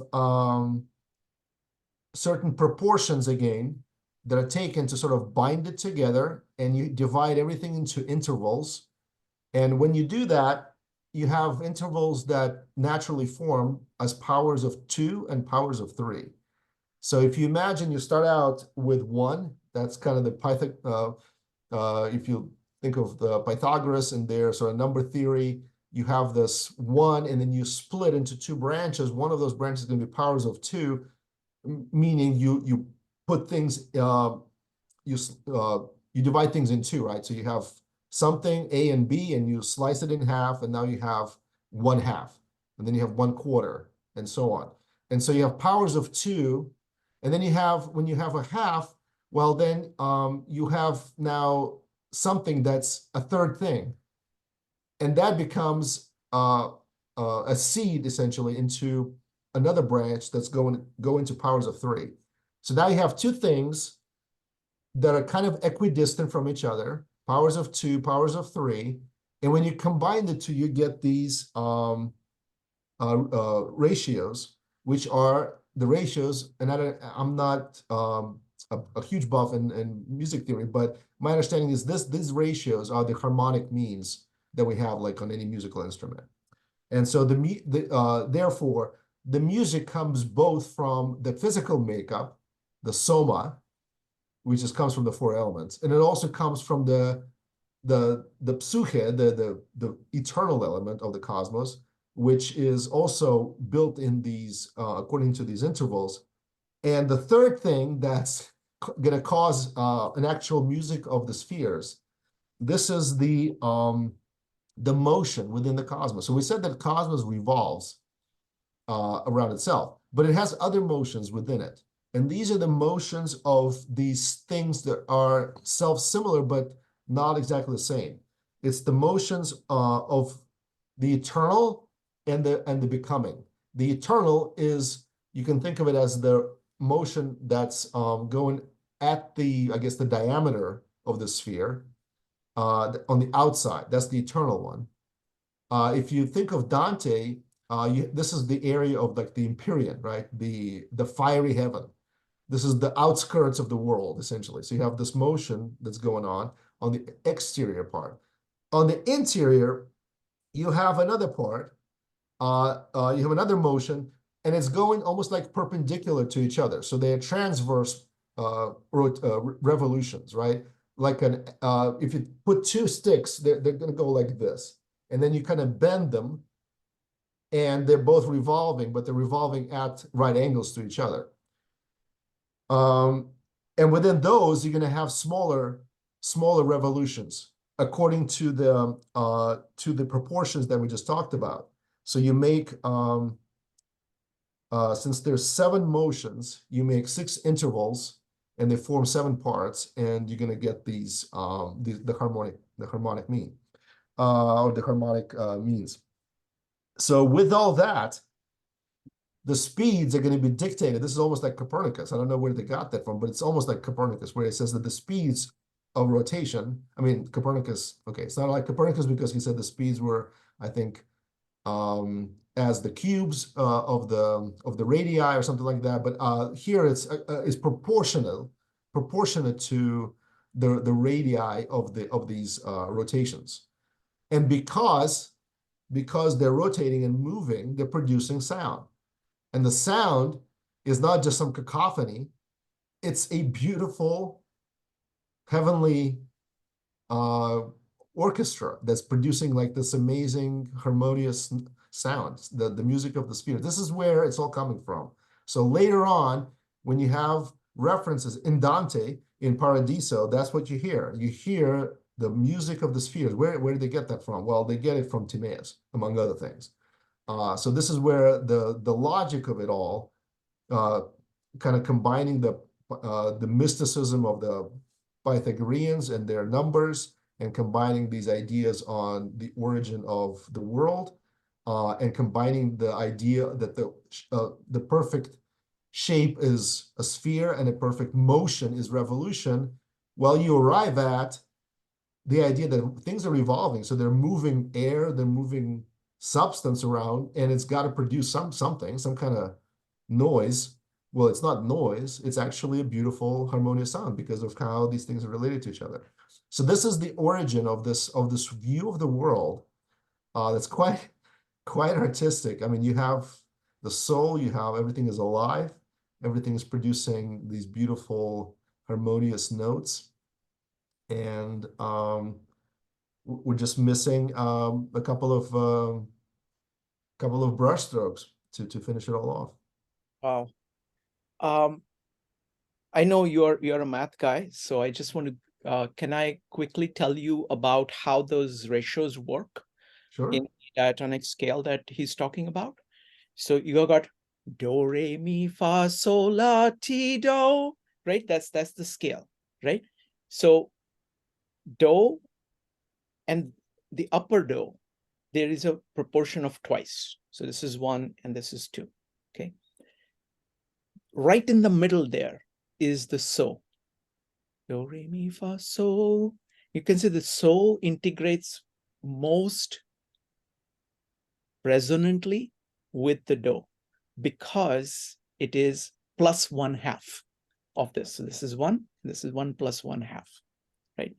The next one that integrates is the one which is 1/4. So do, re, mi, that mi is 1/4 higher. So it's like, so far we are just going on the scale of the 1/2 thing.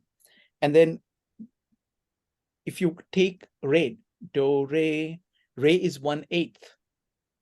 So it's like 1/8. So 1/8, 1/4 is mi, 1/2 is so. And the upper do, now you can divide the octave into two parts, so being the center of it. So when you look at La and C, C is like 1/8 down from T, do. So it's like T is 1/8 down from the 2 note. Okay. So so far we got do, re, mi, so, si, do. What remains is fa and la. So fa, do, re, mi, fa. Fa is 1/3. And so la is 1/3 down from the top. So those are the simple ratios. That's all it is. These are the basic 7 notes. The minor notes are a little bit more complex, and therefore the sound effect of it is going to be slightly sadder or things like that. These are all the major, the major scale. And that is the ratio, because it's the simple ratio. Our mind sees it, kind of experiences it as being integrated. Go ahead. We're moving forward. What was that useful? Oh yeah, absolutely. I love that. Yeah, that's the missing part. So yeah, so all the that's the musical part of this is it's all ratios. It's all based on ratios. So the Greeks, they knew that. I mean, they developed the diatonic scale. So to them, they said, okay, they just worked their way backwards and said, well, it has to be, because it's so beautiful. Music is so beautiful. It has to be based on this eternal model, the paradigm, the paradigmata that the creator, the Demiurgus, used in the beginning. Okay, well, let me ask you a question. Let's see where we are. How far are we into Timaeus? What percentage? We're not even halfway through. Okay, wonderful. So we'll go ahead. Go ahead. All right, so we're going to stop at 10 o'clock, right? Okay, yeah. Okay, Joe, did you want to ask something? Well, I got clearance with Phil first, but I think that this is actually, if I remember this image when we were going through this with Dante, and now I have a deeper appreciation for actually what you meant by the idea of the circular motions you can see within this image, and then the number 7 obviously comes up a number of times. Right. But yeah, I appreciate that very much.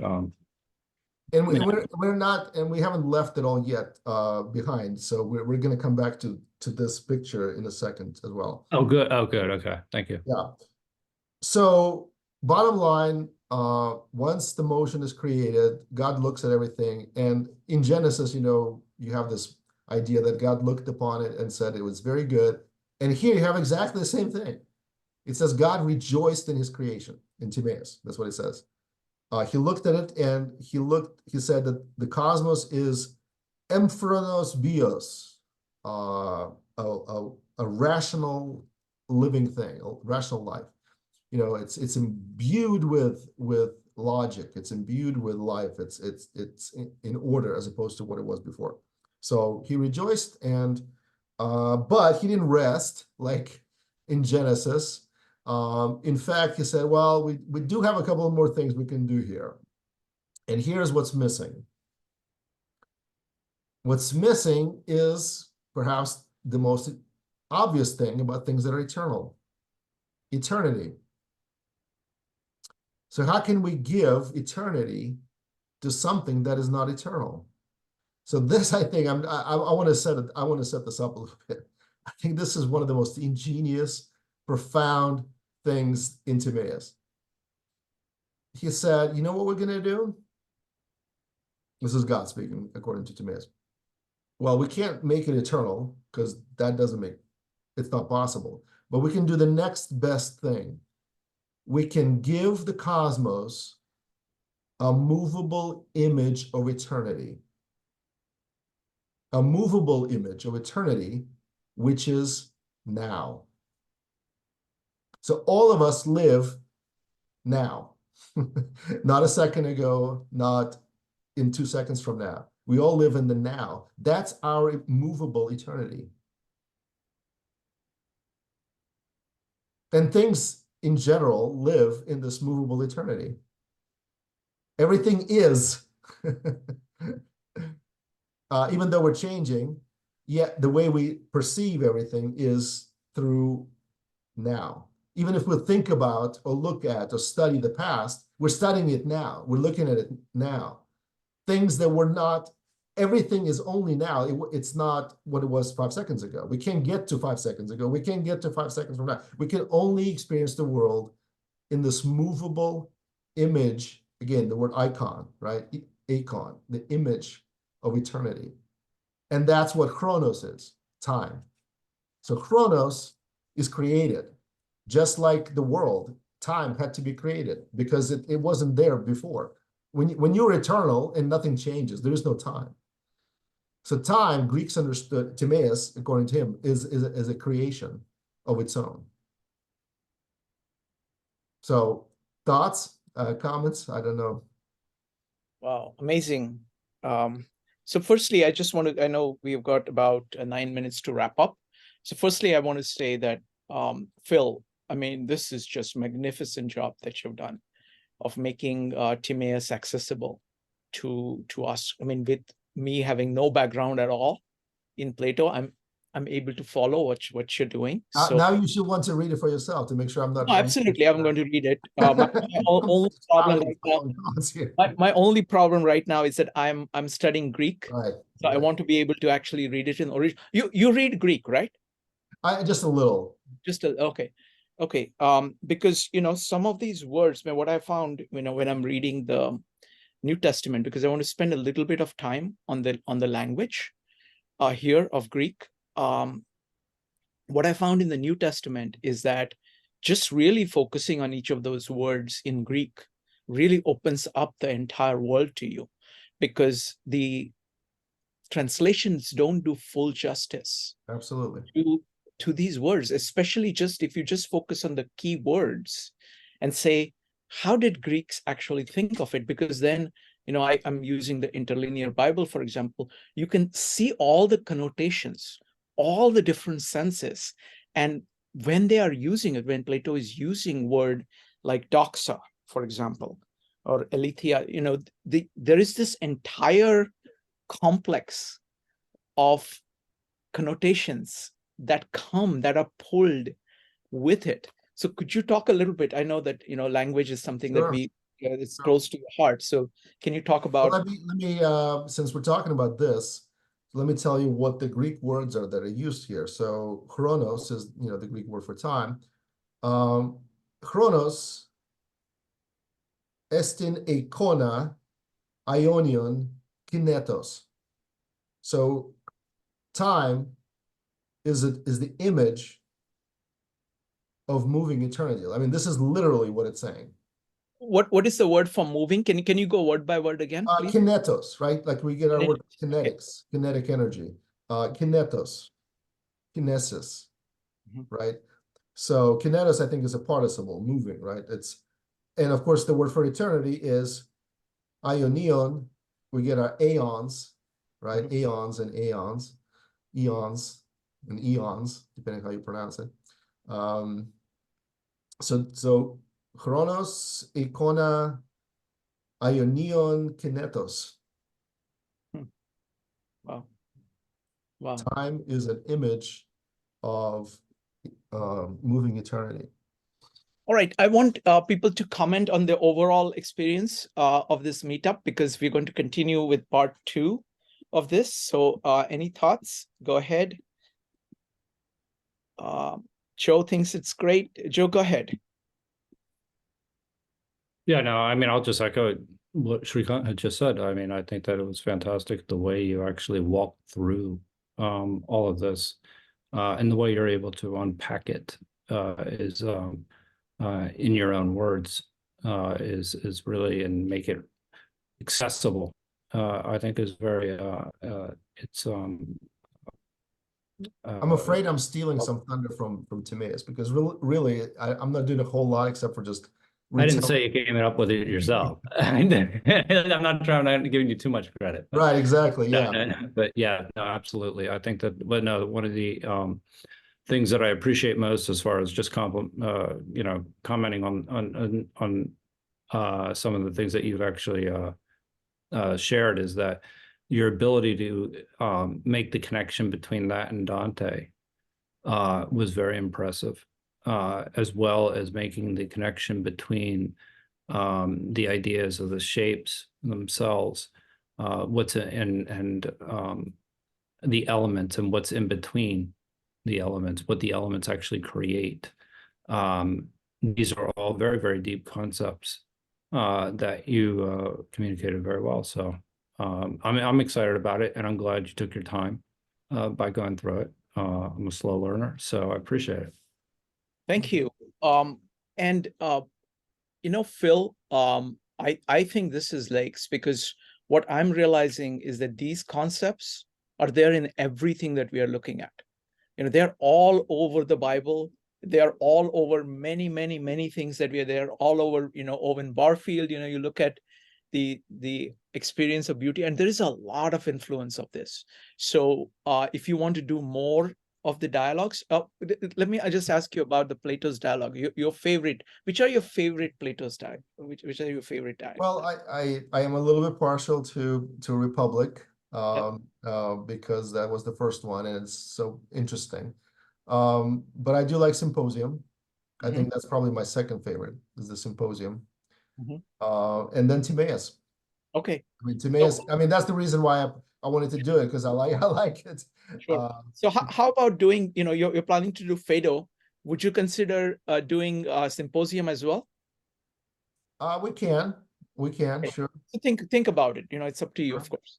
Next up is going to be DLJ followed by Mike. DLJ, what did you think? Well, two aspects of what I thought. One was to do with Phil's delivery. Thank you very much. I'm enjoying that you're enjoying it so much. Your turns of phrase are making me smile. There's a sardonicness to them, which I'm enjoying. The other one is the material itself. You can't help thinking, given how influential it was, what would the world be like had they actually got anything right? Because it's way out there, isn't it?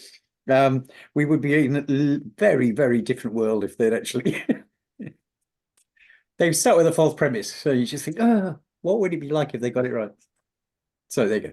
Two schools of thought going on. One, I'm enjoying it. The other one, I'm thinking, wow. Yeah, it's good. Thank you. Thank you. Thank you, DLJ. You're welcome to write a competitive version. Dialogue, right. Yes. Alternative version, which is better. Yeah, go ahead. Sorry, Phil, I interrupted you. Please go on. No, go ahead. I'm just curious though, because you have to be a little bit sympathetic to these guys. I mean, they had nothing that we have today, right? They didn't have telescopes. They didn't have. We just did Galileo, by the way, in our play series, and we're talking about how this model that Timaeus and later Ptolemy put together, how it's later demolished by the discoveries that came with Galileo and Copernicus and so on. But you have to keep in mind, these guys did not have anything except for their eyes and their brains. And even with that, they came up with this amazing model of the universe that made sense to them. And you have to admire their thinking and their creativity and imagination. This is another thing about all of this. Obviously, we don't necessarily think of the world today as being whatever they describe, but the imagination of it has tremendous currency, I feel, even today. So all of that imaginative thinking of the spheres and the movements and the story of creation and how it's motivated by this desire for perfection, I find, even though none of it is necessarily what we really think about the world, I still somehow find it very positive. I don't know like how else to describe it. Maybe it's weird, but I find it somehow reassuring, not reassuring necessarily, but just very positive in terms of an outlook on life that it leaves you with, versus an alternative view, maybe like nihilism, for example, which is very different. Nihilism, or I was thinking more in that same time period, or around that same time period, on Lucretius on nature, right? Where just things are just kind of, it's all kind of, I mean, very more modern picture of the world than Yes. this, right? A more All right, chaotic, more depressing. Yes, exactly right. yeah, more depressing in a lot of ways too. Yeah, true. Yeah, thank you, thank you. And Phil, I completely agree with you. The way I see it is that, these are like core works of Western thought on which we are all dependent. So it's like whatever words we are using, whatever concepts we are using, we have been profoundly influenced by these. And in some ways, we are standing on their shoulders, and we are seeing more obviously than they did because we are standing on the shoulders. Yeah, it's easy for us to kind of jump. So I think at least we should not kick them, standing on the shoulders. That's the only thing Yes. Next up is, and because, it is really, it's just tremendous what they've given us, because these are like ideas of truth, beauty.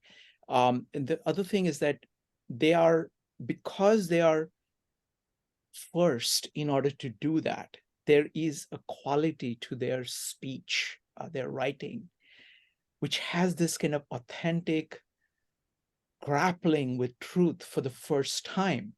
Many things that kind of are based on these works have kind of more complexity. So, but I see just the beauty of the lines here. Let me just say one more thing about this. I want to make sure that everybody here hears this, because this is something very similar to what we're talking about with Owen Barfield and the poetic diction. A poem and the metaphors used in a poem sometimes strike us, and that's why poetry has this effect on us, is because it, at least according to Barfield, and I tend to agree with him, is that it reawakens in us a realization of connections that we have lost or do not make typically. The reading of Timaeus does the same thing.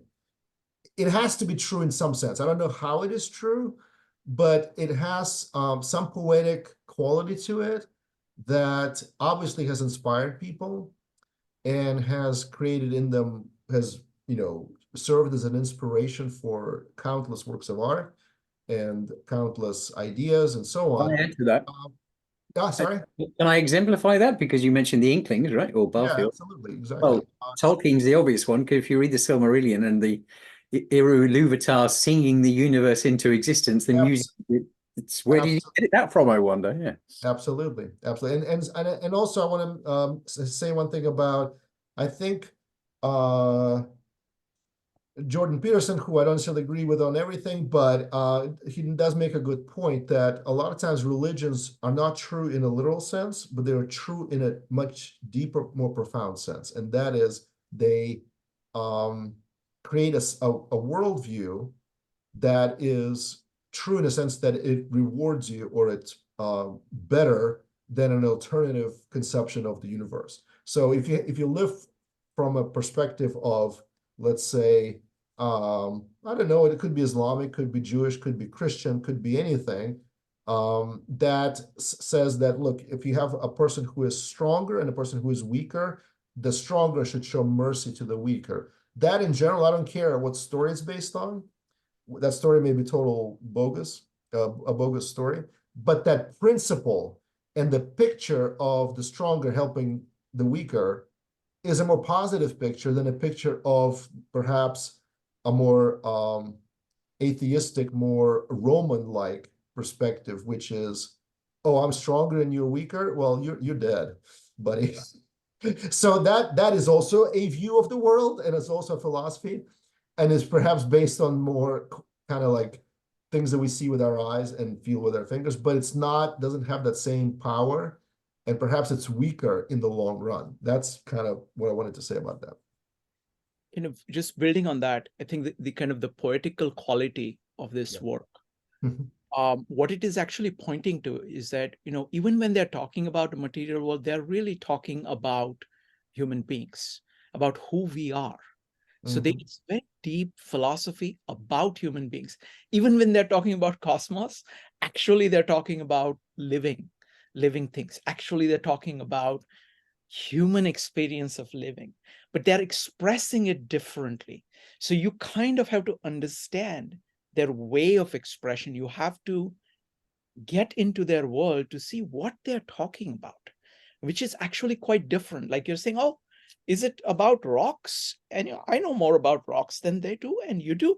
Of course we do. But what they're actually talking about is deep philosophy. They're talking about epistemology. They're talking about psychology, deep, and all these principles are being expressed in a poetic form. So you have to develop an affinity, a sympathy Yes. for that. They're So, analogies. Remember that's analogy, right. which is a proportion? Yes, They're proportionate ideas. exactly. Thank you. Next up is going to be Mike. Mike, what did you think of this meetup? Fantastic. What interests me the most now, not in the beginning, but as I heard the development of the musical scales, the concept of what happened after the Big Bang and the Big Bang Wait, itself. Mike, just comment Well, on. yeah, Mike, it's comment on on this. point. We're It's wrapping up. exactly on point. It's exactly on point. The solution of those equations is a series of harmonic motions, sines and cosines, and it was developed not by initially developed. The insight was developed by a Jesuit priest, and who wrote letters to Einstein. I just wonder if they had that concept, how they we didn't go into too much detail, and I don't know if the Timaeus goes into too much detail about how they use this concept of simple harmonic motion and scales. Thank you. Can Thank you you, Mike. expand on that a little bit? Mike, we're just wrapping up the meetup. We're just talking about what we got from the meetup. So thanks. So I think we are off to a great start. This is just well, I was expecting that it'll be a fantastic meetup as always, but this has really been profound, partly because you're right, it's just the material. This is a foundational work of Western philosophy, but I thought you did a fantastic job of making it very accessible. So thank you very much, and thank you, everybody. We will see you soon. Let me tell you what's coming up. On Thursday, we're doing Power of Myth, and on Friday, we have a meetup on self-improvement. So hope you can make it. We will see you soon. Bye. Bye-bye.